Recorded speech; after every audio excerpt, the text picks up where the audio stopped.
रेहाना और रवि की शादी के बाद रवि के पास कुछ नहीं था। रेहाना, तुमने मुझसे शादी करके एहसान किया है। मुझसे ज्यादा तो तुम कमाती हो। अरे तो क्या हुआ, एक दिन आएगा रवि कि तुम खूब पैसा कमाओगे। मुझे तुम पर पूरा विश्वास है।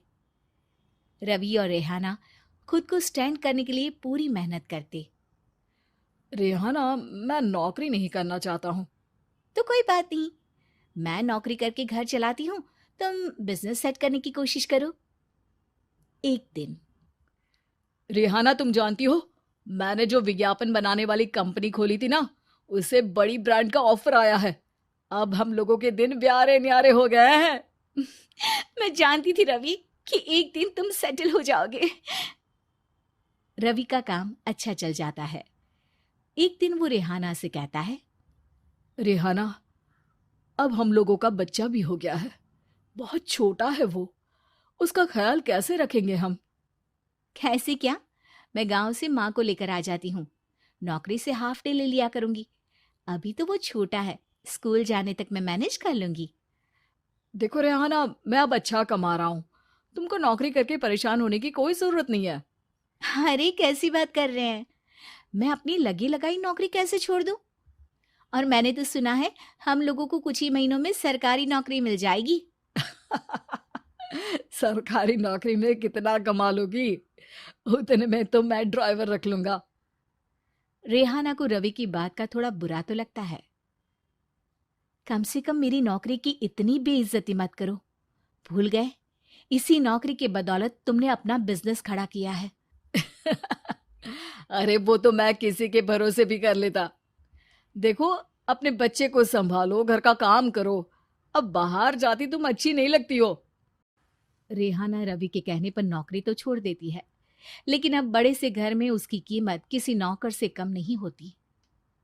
एक दिन रवि का दोस्त आता है। भाभी, हम लोग तो आपको तब से जानते हैं जब से आप लोग शादी होकर इस शहर में आए थे। आपकी बदौलत ही सारा बिजनेस खड़ा हुआ है। ये किस्मत तो आप ही की है भाभी। हाँ हाँ भाई, हमारी मेहनत तो कुछ है ही नहीं। अरे होगी, लेकिन भाभी की किस्मत के आगे कुछ नहीं। दोस्त वहां से चला जाता है, लेकिन रवि का गुस्सा सातवें आसमान में होता है। देखा कैसे बोल रहा था? अरे बिल्कुल अच्छा आदमी नहीं है ये। कैसी बात कर रहे हैं आप? प्रशांत भैया तो बहुत अच्छे इंसान है रवि। कैसे उन्होंने हमारे मुश्किल वक्त में हमारा साथ दिया था। अरे था पैसा तो साथ दिया, नहीं तो कौन पूछता है? रवि का व्यवहार पैसा आते ही अलग हो गया। वो बंदे को बंदा नहीं समझता। घमंड से घिरे रवि ने तो एक दिन हद ही कर दी। रेहाना, मैं अब तुम्हारे साथ नहीं रह सकता हूँ। क्या क्या बकवास कर रहे हो रवि? क्या कहना चाहते हो? और क्यों नहीं रह सकते तुम मेरे साथ? देखो, मुझे कोई और पसंद है, और उसने साथ रहने पर बस यही शर्त रखी है कि मुझे तुम्हें तलाक देना होगा। रेहाना, जो कि एक स्वावलंबी महिला थी, उसने बिना देर किए रवि को कह दिया, कोई इश्यू नहीं, मुझे पैकिंग में 4 दिन का वक्त लगेगा, लेकिन तब तक मैं तुम्हारे साथ नहीं रहूंगी। 4 दिन के लिए तुम कहीं और शिफ्ट हो जाओ, मैं घर से निकलूंगी तो बता दूंगी। रवि घर छोड़कर चला जाता है। रेहाना को दुख होता है, वो रोती है, लेकिन व्यवहार से स्ट्रांग रेहाना को पति के वापस आने का और उसे सबक सिखाने का पूरा भरोसा था। फिर एक दिन, अरे शुशिका, कब शादी करोगे तुम मुझसे? यार मैंने तो सोचा था तुम शादी से पहले मुझे विदेश लेकर जाओगे, महंगी कार दिलाओगे। अरे सब दिला दूंगा, लेकिन पहले मुझसे शादी तो कर लो। हाँ हाँ, क्यों नहीं। मैं कुछ दिनों के लिए अपने मम्मी पापा के पास जा रही हूँ और लोगों से अपनी शादी की बात करूंगी। अरे शुशिका, कैसे रहूंगा मैं तुम्हारे बिना? अब तो शादी ही होने वाली है हम लोगों की। शुशिका रवि को छोड़कर चली जाती है। रवि घर आता है, जहां रेहाना को ना पाकर उसे सब अजीब लगता है। घर तो रेहाना के बिना कुछ नहीं है। बच्चे की याद भी आ रही है। चलो एक वीडियो कॉल कर लेता हूँ। रवि रेहाना को वीडियो कॉल करता है, लेकिन रेहाना फोन नहीं उठाती। रात को सोते वक्त मन कर रहा है मुन्ने को गले लगा लूं। चलो कोई ना, शुशिका से शादी के बाद मेरे और भी बच्चे होंगे। अगले दिन रवि ऑफिस जाता है, जहां टीना खड़ी होती है। सर, आपने अपने नए ऐड के लिए मॉडल की रिक्वायरमेंट डाली थी ना, मैं उसी के लिए आई हूँ। रवि टीना को देखकर खुश हो जाता है। अब शादी हो गई है तुम्हारी?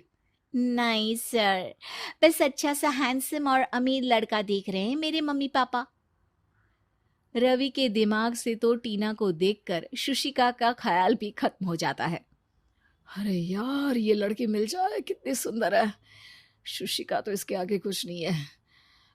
आ, अब क्या तुम्हें ऐसा नहीं लगता कि मुझसे मिलकर तुम्हारी ये खोज खत्म हो गई है? आप ना, आप तो 2 बच्चों की पापा लग रहे हैं। अरे नहीं नहीं, मेरी शादी तो हुई थी, लेकिन बीवी को किसी और से प्यार था, मुझे छोड़कर चली गई। खैर, टीना की दोस्ती रवि से हो जाती है, लेकिन 1 महीने बाद शुशिका रवि के पास वापस आती है। मेरे मम्मी पापा तुमसे मिलना चाहते हैं, लेकिन उन लोगों को ये मत बताना कि तुम पहले से शादीशुदा हो, और हाँ, शादी से पहले अपनी सारी प्रॉपर्टी तुमको मेरे नाम करनी होगी। अरे पागल, अब मैं तुमसे शादी ही नहीं करना चाहता। भला ऐसी लालची औरत से कौन शादी करेगा? तभी वहां टीना आ जाती है। रवि, ये पागल सी औरत कौन है? देखो, तुमने ही कह दिया ना पागल, तो पागल ही है। पता नहीं कौन है, कह रही है शादी कर लो, लेकिन शादी से पहले अपनी सारी प्रॉपर्टी मेरे नाम कर दो। बोल तो सही रही है। वैसे तुम जानती हो, मेरी एक सहेली है, उसके पति ने उसे पैसा आते ही छोड़ दिया, जबकि उसको खड़ा करने वाली ही मेरी सहेली थी। और मुझे भी भरोसा नहीं है। अगर मैं भी तुमसे शादी करूंगी तो तभी, जब तुम मेरे नाम अपनी सारी प्रॉपर्टी कर दोगे। अरे हाँ हाँ, क्यों नहीं, बिल्कुल कर दूंगा। रवि और टीना की शादी की तारीख तय हो जाती है। वो अपनी सारी प्रॉपर्टी के कागज लेकर शादी वाली जगह पर पहुंचता है, लेकिन वहां टीना आती नहीं। रवि टीना